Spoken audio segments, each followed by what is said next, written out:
Falskaar is an extensive mod for Skyrim that provides you with a few hours of gameplay, provides a completely new land to explore, and a new quest and storyline to delve into.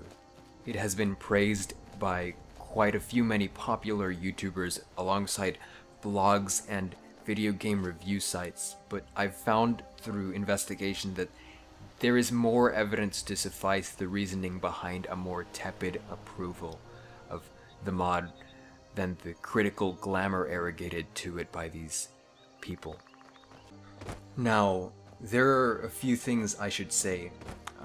Firstly, I get that this is dated, but nobody seems to have ever stuck their neck out there on YouTube to say, at least in an elaborate way, to say this. And at some point, this video will probably get enough views for people to potentially have stupid comments or thoughts. So I want to address this now.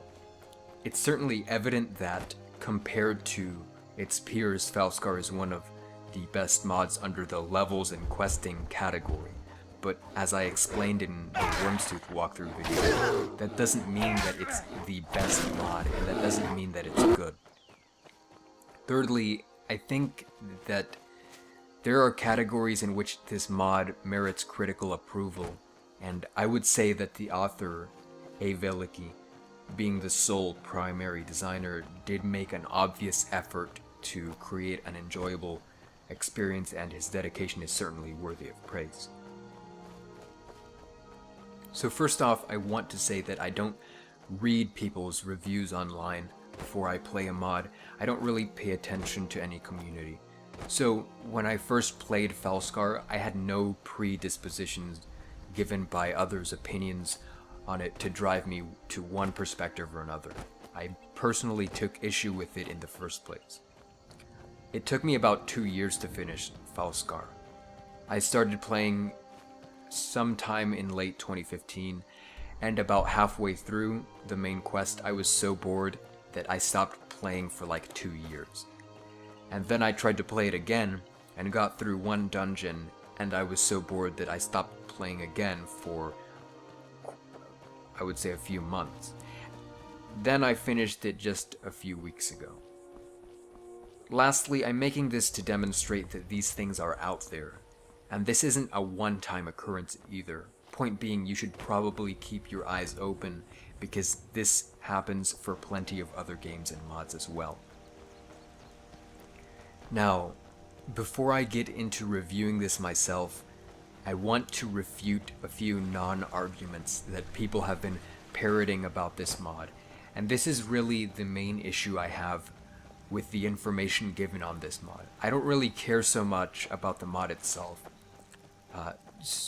to the point where I want to make a video about it, but the amount of air inflated into these popular notions about Falskaars seems that it makes them inappropriate to the point of disingenuousness. I mean, let me give you a hyperbolic example just to make a point. Imagine again that you're given an entree and it tastes like garbage, so maybe you're thinking the chef might have even poisoned it. It tastes so bad. But everyone has been saying that it's better than, say, Daniel Hum's signature dishes. You would surely have a problem with people saying it's an award-winning dish because of vague and incoherent reasons. So let's get started with these arguments. Number 1. It's better than all the Skyrim DLCs. Where this came from is a strange mystery, but believe it or not, people are actually saying it to this day.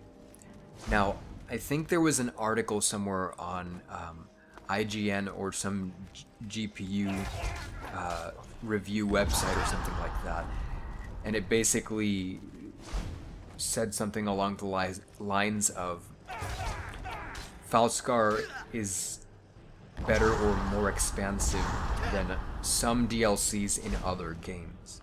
And maybe someone took that and kind of translated it incorrectly into Falskaar is better than all Skyrim DLCs.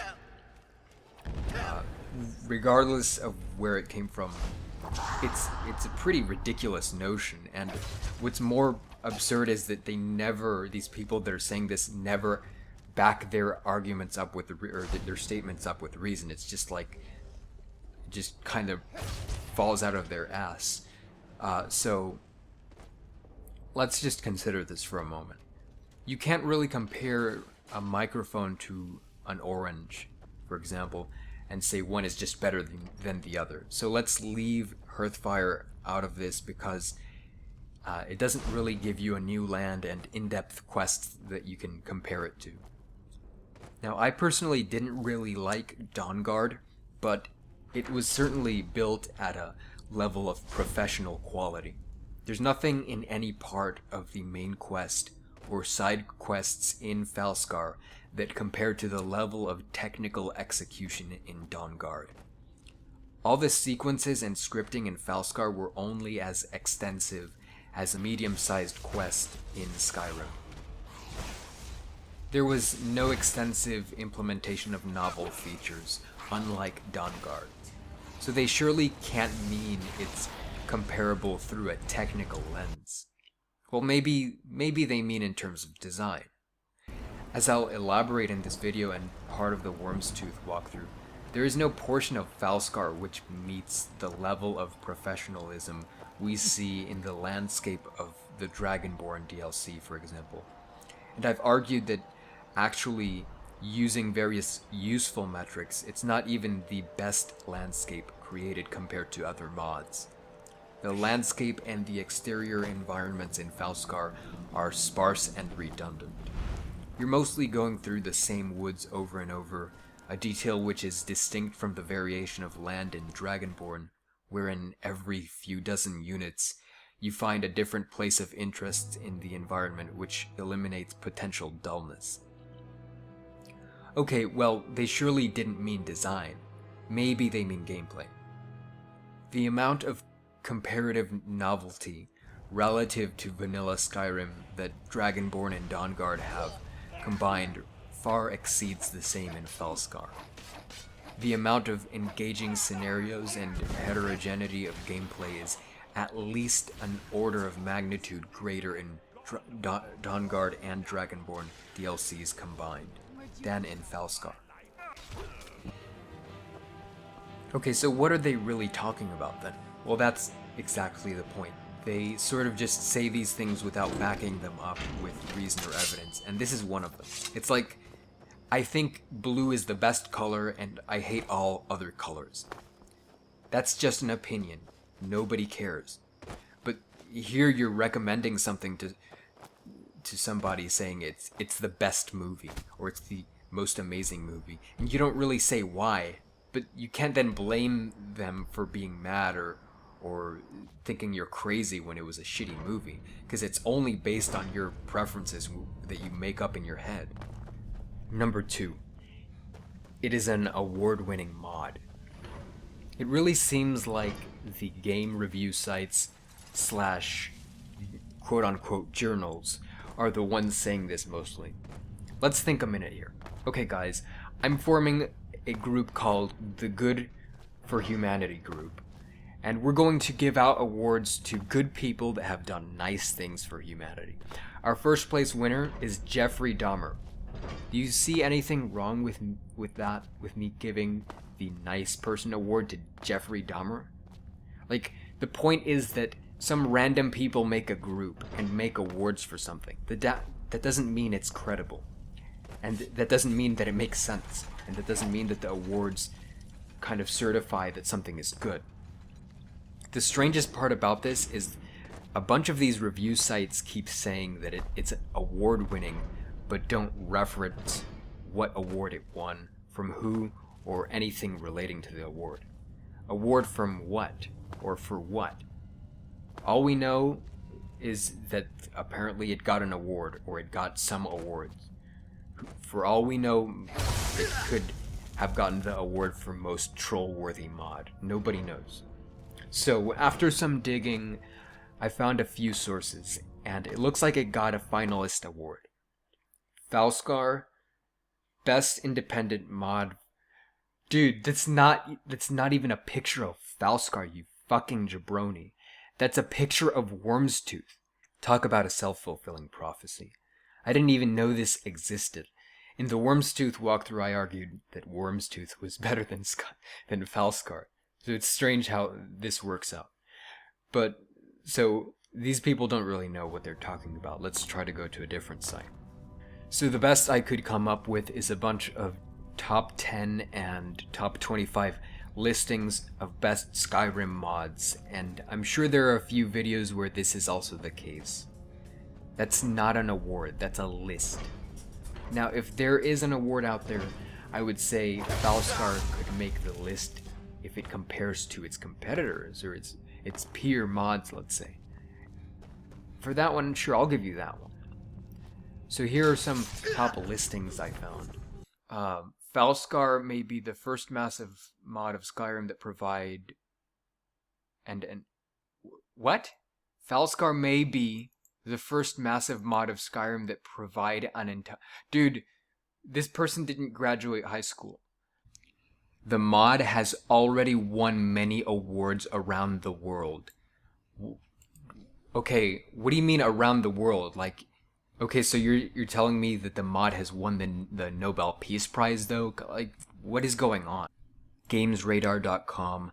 Falskaar feels like a seamless expansion of Skyrim and makes you the harbinger of an ancient prophecy. Okay, no, it doesn't feel like a seamless expansion of Skyrim. I think that's obvious even to actual reviewers. Look, I didn't want to make this video, and it was sort of supposed to be an aside in the Wormstooth walkthrough for a couple minutes, but as I was investigating the suppositions that Falskaar had received awards based on its meritorious stature compared to other mods, I really had to make this a separate video. Number 3. It has 20 plus hours of gameplay. I guess that, like, the flying spaghetti monster randomly assigned a standard metric according to the time it takes an intelligent snail to finish a video game. Like, what do you mean 20 hours? If I sit in the middle of a level and let my computer run for 100 years straight, does that mean that the video game has 100 years of gameplay? There's really no sure-defined measurement behind this. At least we can't say that there's any provided methodology to acquire this particular figure. So the best way to do this would have been to have a few dozen players play specific levels and average out the time it took in total to complete those levels, and then add those times up together to take exception with the lag time given by wandering the forest and other things that may provide variation that we don't want. But we don't know how they got this. For example, in one article talking about Watervine Chasm, a dungeon in Falskaar, the author claimed it took them 2 hours to complete. I went through the same dungeon in like 15 minutes. So again, I don't know how it took you 2 hours. Like, did you just go in there as a level 1 character? Number 4. The level design is beautiful because of these screenshots. This is fundamentally a fallacy, and is either claimed moronically or disingenuously. I already argued why in the first part of the Wormstooth walkthrough this is wrong. I can make a simple map in Creation Kit in about 3 minutes, and based on your logic you'll have to say it's beautiful. But I barely did anything, so why would it be beautiful? It's not my work. The meshes that compose the map were made by someone else. All I did was click a few times to put them there. You're confusing the design of the level with the design of the models. Number 5. It's really hard to make a map in Skyrim, so Falskaar is amazing because it has a lot of maps. There are a few variations to this. This is not an argument. Firstly, quantity does not equal quality. If I made a map with 1,000 dull, useless rooms, it's amazing because there's a lot of them. Secondly, no, it really isn't hard to create a map in Creation Engine at all. In fact, I think you could make the case that it's a lot harder to design levels in engines with BSP map geometry. Basically, if you're not an eggplant, you can make a map in Skyrim. The point is, it's pretty damn easy to make a map. It's a lot more difficult to make a wholly good map. Number 6, it's the best mod because feedback loop. This isn't a joke. There are actually YouTube videos out there where reviewers basically say, Falskaar is amazing, I've gone through it, it's really beautiful, it's really good, it's amazing, I've gone through the dungeons, they're intense, this is DLC level stuff, it's amazing. I like the forests, there are a lot of characters, there's custom voice acting, it's amazing, it's really good. Okay, I get that there's no minimum SAT score requirement for making YouTube videos, but this is literally the level of writing of a 6-year-old first grader in the United States. You're just saying words. You're not even explaining how you came to the conclusion that it was good. Like, are you sure you're not parroting someone else's thoughts like a zombie child? Okay, so let me just quickly review this. I would say Falskaar's strongest factor in terms of design is visual impact, and in particular conceptual grandness, which may seem somewhat odd, but let me explain. For the most part, the main levels in Falskaar exhibit a sense of place and boldness, and that combination leads to a sufficient provision of conceptual grandness, which makes it outstanding compared to its other factors. But I think this is a great example of a case where there exists conceptual grandness displayed in the size and scope of, but doesn't exhibit visual awe needed to drive the notion home. So Falskaar from afar seems conceptually grand, but when you're actually inside, there isn't anything to impress you, and there isn't any visual novelty to allure you. Simultaneously, the atmosphere is lacking for the greater portion of the gameplay experience. Whether you're going through the forest or caves, the environment doesn't really give you a feel. In the end, you simply feel like you're passing a bunch of trees plainly over and over. In contrast, there's the Dwemer Ruin and the Nordic ruins, which do give you a sense of atmosphere, but it kind of dies off too quickly because the landscape and atmospheric tune sort of change distinctly, so that, for instance, you're in an eerie crypt in one moment, and then you get to a sparse, strangely designed open room, and you don't really know what to make of it, so the atmosphere kind of vanishes because it doesn't really fit in with the rest of the environment. The gameplay is the most tragic part about this mod. It starts off terribly slow and adds nothing particularly noteworthy to urge you on. So once you get to the first dungeon, after you've crossed the portal, you've basically got to the standard of gameplay, which you'll go through throughout the greater portion of the mod. And so you're just fighting in the standard cookie cutter type dungeon for the most part, except that the enemies don't do anything particularly interesting as they do in some dungeons in Skyrim, and they're not placed in any way which would enhance the combat experience. I failed. Putting a bunch of enemies that all ate an energy bar in the same room doesn't make the combat fun, it makes it plain. It goes on like this for a while, which is why I got so bored I quit and took 2 years to finish the mod. The sad part is that it actually gets enjoyable for a small portion of time when something different happens. That's when you're invading Stalgard. Imagine if that were somehow tailored to be the second dungeon. It would at least have served as a surprise and affected the flux a bit. Then you get to the boss fight. Now, allegedly 2,000 hours have been put into making this, so the boss fight has to be pretty interesting. I mean, it has to be something grand, right? Something that really blows you away. And what do we get?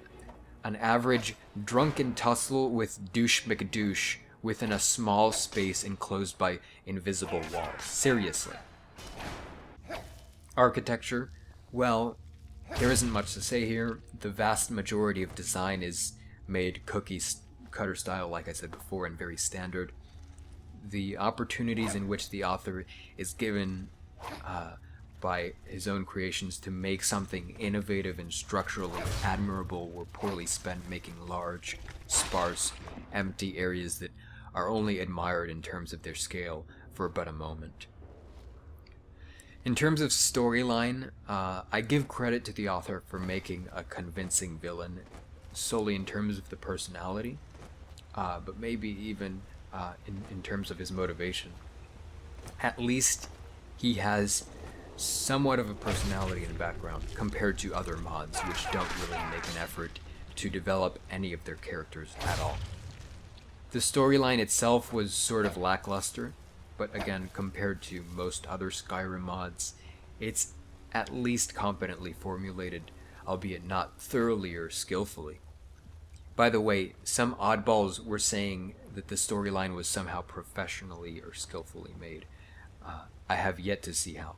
It's very simplistic. It's a very simplistic storyline, and the underlying moral is so easily scrutinized that the story is basically not important to anyone. So basically the villain is like, I want the throne because I'm a throne, and it's rightfully mine because reasons. The response, bad dictator is bad. Like, how is this sophisticated on any level? The point is not. It's not. How unsophisticated can you get? People do not... I don't think people are really genuinely attracted on a deep or important level to storylines and characters and background and morals that really are like oversimplified or excessively plain, or just kind of the, if you will, the dumb version of something, right? Like, that's again an example. Going to Fyodor Dostoevsky's books. Nothing in Fyodor Dostoevsky's books, Crime and Punishment, Notes from the Underground, The House of the Dead, nothing in there you can find is a simple, silly moral you tell to your 4-year-old kid. That's the point. People want to hear and understand and try to figure out the gritty, nasty human reality, not some kind of like silly 4-year-old fairy tale. So putting that in a game is kind of a mistake. So basically, after investigating, I came up with a sense of the state of the internet regarding Falskaar, and I'll explain in a chronological context. Basically, this guy makes Falskaar, does some pretty good advertising work, YouTube game reviewers push it out there, and appropriately note the amount of effort that went into the mod as being exceptional. Some of them start saying it's amazing because of incoherent reasons, and then a video game journalist finds out and explains to other video game journalists that it's amazing because it's amazing because it's amazing because it's amazing because it's amazing. And then some video game journalist, reviewers, YouTube people, whatever, create a modding award series. Falskaar gets the #1 spot because nobody really knows why, except that it has a lot of stuff, and because there's a lot of stuff, that means it's good. The feedback loop ensues, and then zombie followers of these blog video reviewers start mindlessly parroting that it's better than all the Skyrim DLCs. Meanwhile, in certain forums where people have critical discussions about storylines, people think it's pretty lackluster from a story-driven context. Meanwhile, YouTube gamers who actually took the time to go through the mod thought it was lackluster. Meanwhile, the average Skyrim player who plays mods goes through the whole mod before commenting, and they think it's alright, but probably nowhere near proportional to the amount of celebrity given to it. I think the wiser among us know that this occurrence isn't an odd one out. The lesson here is basically, #1, just because people on the internet that have followers say something is great doesn't mean it's automatically great. And #2, figure out the reasons and the reasoning behind conclusions instead of going along with the crowd and saying something is amazing because it's amazing because it's amazing because of it's